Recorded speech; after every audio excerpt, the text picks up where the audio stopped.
Selamat datang di channel Jejak Prasejarah, sebuah channel yang akan mengupas tuntas tentang sejarah-sejarah yang ada di Nusantara ini. Terima kasih yang sudah selalu mendukung perkembangan channel ini, sehingga channel ini dapat berkembang. Pada kesempatan ini kami akan membahas sebuah kerajaan yang pada zaman dahulu sangat berpengaruh di Nusantara, yaitu sejarah Kerajaan Mataram kuno dan lokasi berdirinya kerajaan tersebut.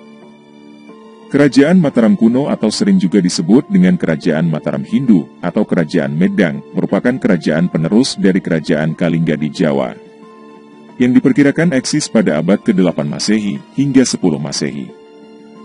Sejarah kerajaan ini cukup panjang yang dimulai sejak abad ke-6 Masehi. Mataram kuno yang bercorak Hindu dan Buddha biasanya disebut untuk membedakan dengan Kerajaan Mataram Islam yang berdiri sekitar abad ke-16 Masehi. Bumi Mataram adalah sebutan lama untuk Yogyakarta dan sekitarnya. Di daerah inilah diperkirakan Kerajaan Mataram kuno pertama berdiri. Sumber sejarah Kerajaan Mataram kuno berasal dari prasasti, candi, kitab carita parahyangan, yaitu sejarah Pasundan, dan berita dari Cina. Kerajaan yang didirikan oleh Sanjaya, bergelar Rakai Mataram ini beberapa kali berpindah pusat pemerintahan. Kerajaan Mataram kuno memiliki dua periode berdasarkan lokasi atau ibu kota pemerintahannya. Pertama adalah periode awal Kerajaan Medang, yaitu di Jawa Tengah di bawah Wangsa Sanjaya dan Sailendra, pada tahun 732 Masehi sampai tahun 929 Masehi. Serta yang kedua ketika pindah ke Jawa Timur, dan dikuasai oleh Wangsa Isyana pada tahun 929 Masehi sampai tahun 1016 Masehi.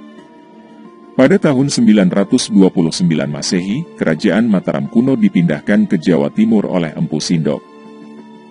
Menurut George Choedes dalam The Indianized State of Southeast Asia, tahun 1968, ada beberapa faktor kemungkinan yang mendorong perpindahan tersebut.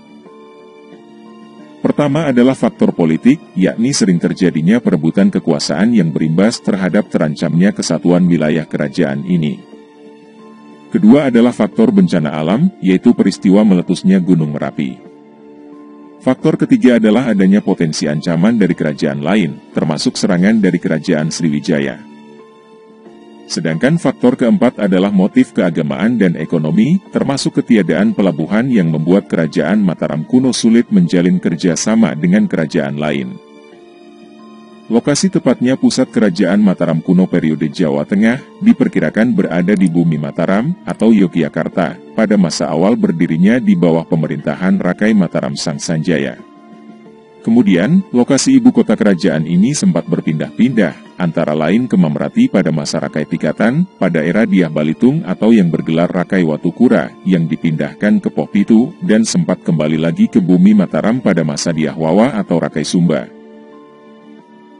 Mamrati dan Pohpitu diperkirakan berada di antara wilayah Yogyakarta hingga Jawa Tengah bagian selatan, sekarang Magelang atau Kedu.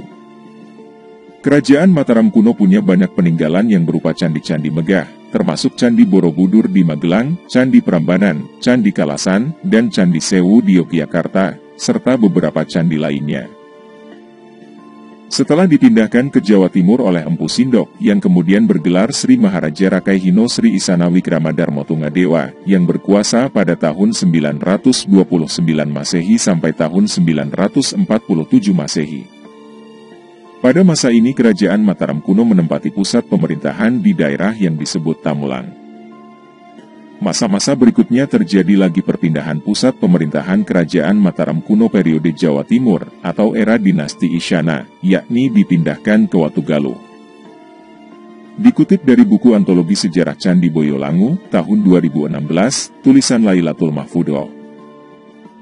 Tamulang maupun Watugaluh diperkirakan terletak di sekitar Jombang, Jawa Timur.